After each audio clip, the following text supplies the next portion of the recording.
केंद्र सरकार ने देश के 3 राज्यों में बल्क ड्रग पार्क बनाने का ऐलान किया है। इस संबंध में प्रदेश उद्योग मंत्री ने कहा कि प्रदेश सरकार ने बल्क ड्रग पार्क के लिए सभी औपचारिकताएं पूरी कर ली हैं। पार्क के लिए ऊना में 1405 एकड़ भूमि चयनित की गई है। इस बल्क ड्रग पार्क में करीब 10,000 करोड़ का निवेश होना है। पार्क के बनने से 30 से 35,000 लोगों को रोजगार के अवसर मिलेंगे। केंद्र से यदि राज्य में विकसित होने वाले बल्क ड्रग पार्क के प्रस्ताव को मंजूरी मिलती है तो उसके बाद डीपीआर तैयार कर केंद्र को भेजी जाएगी। देश भर के 15 राज्य बल्क ड्रग पार्क बनाने की दौड़ में हैं। केंद्र की शर्त है कि जिस भी राज्य के पास बेहतर इंफ्रास्ट्रक्चर और सुविधाएं होंगी उन्हीं राज्यों में बल्क ड्रग पार्क बनाने को स्वीकृति दी जाएगी। फार्मा उद्योग की दृष्टि से हिमाचल काफी अहम है। ऐसे में हिमाचल को भी ये तोहफा मिल सकता है। पार्क से जहां दवाओं के लिए चीन से आयात होने वाले कच्चे माल से निर्भरता खत्म होगी, वहीं एशिया के सबसे बड़े फार्मा हब बद्दी, बरोटीवाला और नालागढ़ को नजदीक कच्चा माल भी मिलेगा। बल्क ड्रग पार्क जो आदरणीय श्री नरेंद्र मोदी जी की एक सोच है कि हिंदुस्तान के अंदर ही सारी चीज़ें बने, आत्मनिर्भर भारत के अंतर्गत ये एक बहुत बड़ा प्रोजेक्ट बल्क ड्रग पार्क का, जिसमें हिमाचल प्रदेश ने भी पार्टिसिपेट किया है। मुझे पूर्ण आशा है कि आने वाले दिनों में लगभग 10 या 15 दिनों में ये डिसाइड होने वाला है कि बल्क ड्रग पार्क जो है वो कहाँ कहाँ मिलेंगे। पूरे हिंदुस्तान के अंदर 3 बल्क ड्रग पार्क मिलेंगे। मुझे पूर्ण उम्मीद है उनमें से एक बल्क ड्रग पार्क, जिसका हमने जिला ऊना में लगभग 1405 एकड़ जमीन जो है वो हमने वहां पे ढूंढी है। आपके ध्यान में और रहे कि ये जो बल्क ड्रग पार्क मिलना है, ये नंबरिंग के हिसाब से मिलता है। आपने लैंड कितने की दी, आपने पावर कितने की दे रहे हैं, आप पानी कितने का दे रहे हैं, आप स्टीम कितने की दे रहे हैं।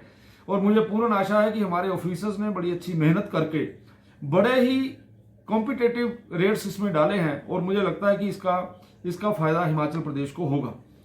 इससे लगभग अगर हमारे हिमाचल प्रदेश में बल्क ड्रग पार्क आता है तो लगभग 10,000 करोड़ रुपए की इन्वेस्टमेंट जो है वो इस पार्क में होगी और 30 से 35,000 तक लोगों को इसको में डायरेक्ट और इनडायरेक्ट तरीके से वहां पे रोजगार भी मिलेगा। और ये केवल और केवल जैसे पहले हमें पैकेज मिला वो पैकेज बद्दी तक सीमित रहा। ये पैकेज मिलने से जिला ऊना ही नहीं बल्कि हमीरपुर, कांगड़ा, बिलासपुर को भी इसका लाभ मिलने वाला है और ये एक बहुत बड़ा प्रोजेक्ट है। मुझे पूर्ण आशा है कि ये हमें मिलेगा।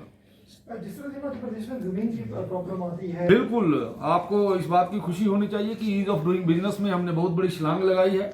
हम इस समय हम 7वें नंबर पर हैं पूरे हिंदुस्तान के अंदर। और जो आप प्रश्न कर रहे हैं कि जिस समय बल्क ड्रग पार्क आएगा तो निश्चित तौर पे ईज ऑफ डूइंग बिजनेस में जो हम लोगों ने काम किया है उस काम के बदले में जल्दी से सुगमता से काम होगा और लोगों को उसका भरपूर लाभ मिलेगा। एक बहुत खुशी वाली बात है, ये भी एक मुझे लगता है एक बधाई होगी कि मेडिकल डिवाइस पार्क के लिए भी हम लोगों ने कंपटीशन दिया है और उसमें भी मुझे पूर्ण आशा है कि मेडिकल डिवाइस पार्क जो कि नालागढ़ में लगभग 270 एकड़ जमीन जो है उसमें वो लगेगा और वहां पर भी 4 से 5,000 करोड़ की इन्वेस्टमेंट जो है वो आएगी।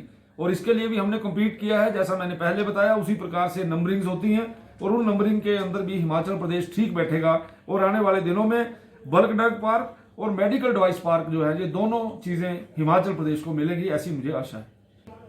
आप सब जानते हैं कि एशिया में सबसे बड़ा फार्मा हब बद्दी में है और इसलिए वहां पर मुझे नहीं लगता कि वहां जिन चीजों के ऊपर आपने पहले प्रश्न किए हैं उन चीजों के कारण से हमारा फार्मास्यूटिकल और ज्यादा आगे जाएगा और ज्यादा इंडस्ट्री हिमाचल प्रदेश के अंदर आएगी। और आज की तारीख में भी मैं ये कह सकता हूं कि बद्दी के अंदर फार्मास्यूटिकल जो हमारी इंडस्ट्री है वो बड़े अच्छे तरीके से चल रही है। इसके अलावा सर एक उद्योग हिमाचल प्रदेश के अंदर जगह निश्चित की गई है और वहाँ पे फूड पार्क का हमारे काम भी चले हुए हैं। कुछ लोगों ने वहाँ पे इंडस्ट्री स्टैब्लिश भी की है। ये फूड पार्क हमारे जिला ऊना में है इस समय और उसके अलावा और भी कई जगह हमने चिन्हित किए हुए हैं जहाँ जहाँ पे हमारी ये ग्लोबल इन्वेस्टर मीट में भी बहुत से लोगों ने क्या नाम है वहाँ के लिए हमारे साथ नेगोशिएशंस की हैं। मुझे ऐसा लगता है कि आने वाले दिनों में इसके ऊपर भी बहुत बड़ा काम होगा और बहुत सी इंडस्ट्री जो है वो हिमाचल प्रदेश में आएगी।